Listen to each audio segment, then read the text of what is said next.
Mies, Yes. what keeps people, students busy? What do they talk about? What do we talk about? What keeps me busy?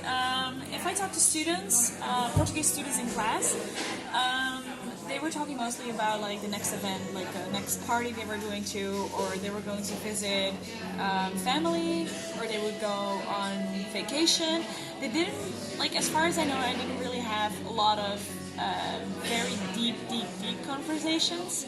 So I had to go like on a trip to take pictures. They were going to take pictures of me, and when we talked in the car, it was mostly about like school and just about like what they would do in spare time.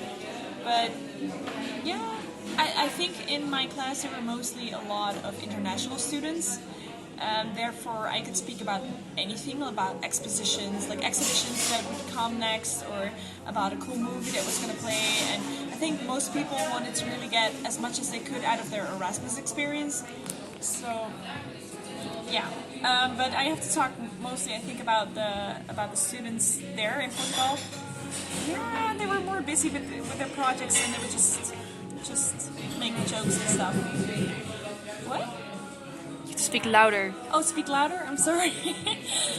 But, yeah, and if I think about movies, it would be in class. We would have, like, photography class, and then the teacher would just start talking about this one movie that comes up with the actress that was in the screen, and then other students would start, like, putting comments on there. And there was this one girl who was really into, like, a little bit more strange photography, so she would go to these events that people would have, like metal hooks in their back of their body, and then weird stuff. And others were more focused on like taking pictures themselves. So I think it was mostly talking about what they were doing at that point.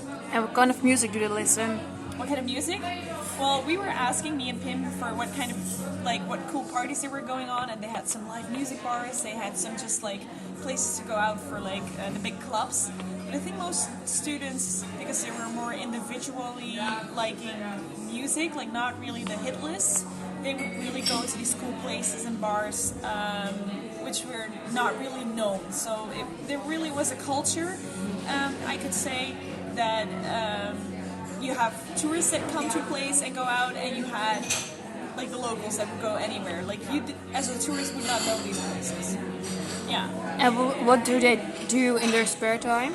Yeah, I think like what I said. Like if they had spare time, or they would make spare time, they would just skip school.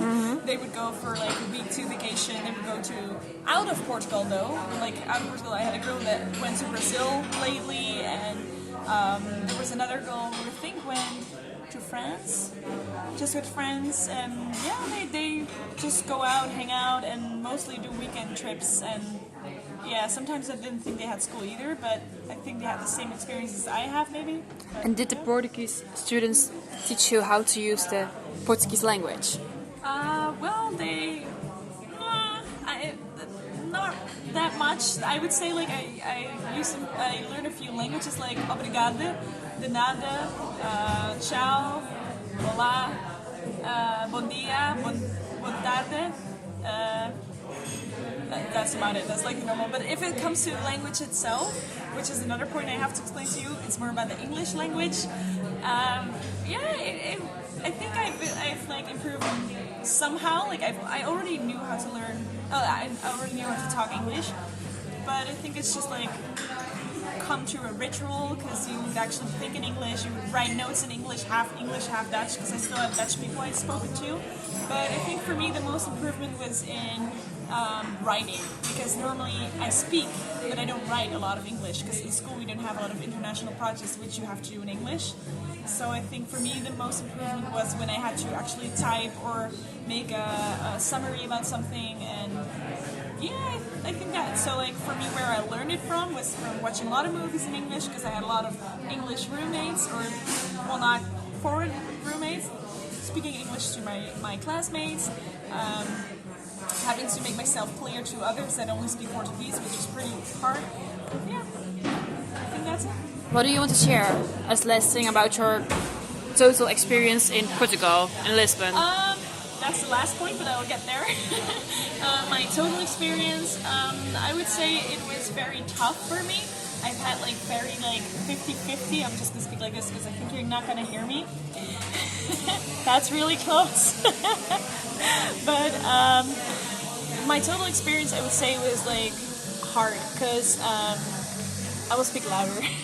It was really hard for me because besides that, the school didn't have as much. I'm gonna see if I can find the word as much. Uitdaging. Challenging. Yeah, it was not that like sometimes it was not that challenging, even though it was challenging. But that was mostly because I had students in my group which were good at it, so they would like know how to do it or did it themselves. And so the challenging part was like okay, mostly at the end it was tough. And well, the place itself, Lisbon, is really nice. It's really nice to walk around. It's cultural. Louder. If you look at the environment, it's very beautiful. So I think students mostly would go there for the total experience and for the place itself, not as much as for school.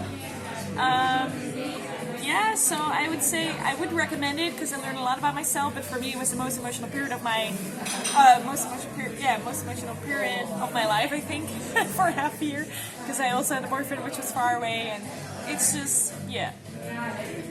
I would still recommend it, but it was for me different than I expected. I had very high expectations of school. So yeah, that's that part. I'll go to the final part after this one.